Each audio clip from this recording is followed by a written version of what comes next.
నమస్తే and welcome to I news. ముఖ్యమంత్రి రేవంత్ రెడ్డి, మాజీ మంత్రి హరీష్ రావుల మధ్య సవాళ్లు ప్రతి సవాళ్లతో తెలంగాణ రాజకీయం వేడెక్కింది.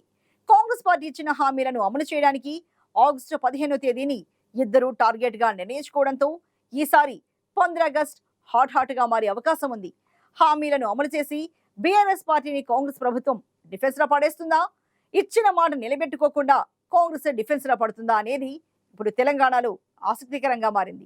రైతులకు ఒకేసారి 2 లక్షల రుణమాఫీ చేయడంతో పాటు కాంగ్రెస్ పార్టీ ఎన్నికల ముందు ప్రజలకు 6 గ్యారంటీల పేరుతో 13 హామీలు ఇచ్చింది. ఇందులో కొన్నింటిని అమలు చేసింది. కానీ 2 లక్షల రుణమాఫీతో పాటు మరికొన్ని ఇంకా అమలు కాలేదు. ప్రస్తుతం పార్లమెంట్ ఎన్నికల ప్రచారంలో బీఆర్ఎస్ పార్టీ ప్రధానంగా కాంగ్రెస్ పార్టీ హామీలను అమలు చేయని విషయాన్ని ప్రస్తావిస్తుంది. హామీలను అమలు చేయకుండా ఓట్లు ఎలా అడుగుతారని మాజీ మంత్రి హరీష్ రావు నిలదీశారు. దీనికి ముఖ్యమంత్రి రేవంత్ రెడ్డి రియాక్ట్ అయ్యారు. కాంగ్రెస్ పార్టీ ప్రధాన హామీ అయిన 2 లక్షల రుణమాఫీని ఆగస్టు 15 లోపు అమలు చేస్తానని దేవుడి సాక్షిగా ప్రమాణం చేసి చెప్పారు. 15 ఆగస్టు లోపల 600 అయినా అక్కడి సూర్యుడు ఇక్కడ మొలిసిన జోగులాంబ సాక్షిగా మాట ఇస్తున్నా.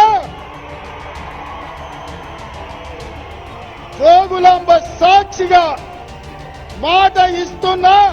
15 ఆగస్టు లోపల 2 లక్షల రూపాయల రుణమాఫీ చేసి తీరుతా.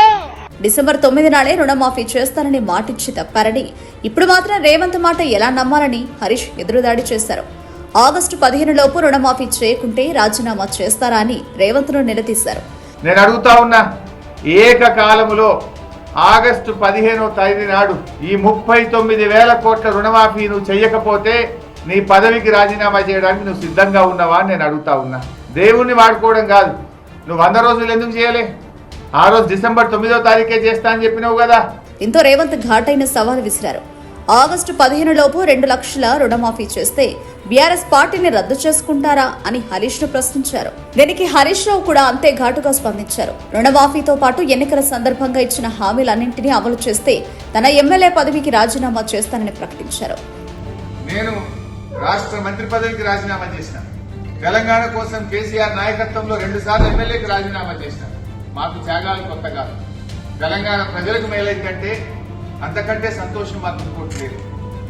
ఆగస్టు 15వ తేదీలో నువ్వు అమలు చేయి, నేను రాజీనామా చేసి ఎన్నికలకు కూడా దూరంగా ఉంటా. ఈ నెల 26న అసెంబ్లీ ముందున్న అమరవీరుల స్తూపం వద్ద తాను ప్రమాణం చేస్తానని, హామీలు అమలు చేస్తే తన పదవికి రాజీనామా చేస్తానని చెప్పారు. రేవంత్ రెడ్డి కూడా హామీలు అమలు చేయకుంటే రాజీనామా చేస్తానని ప్రమాణం చేయాలని హరీష్ రావు సవాల్ విసిరారు.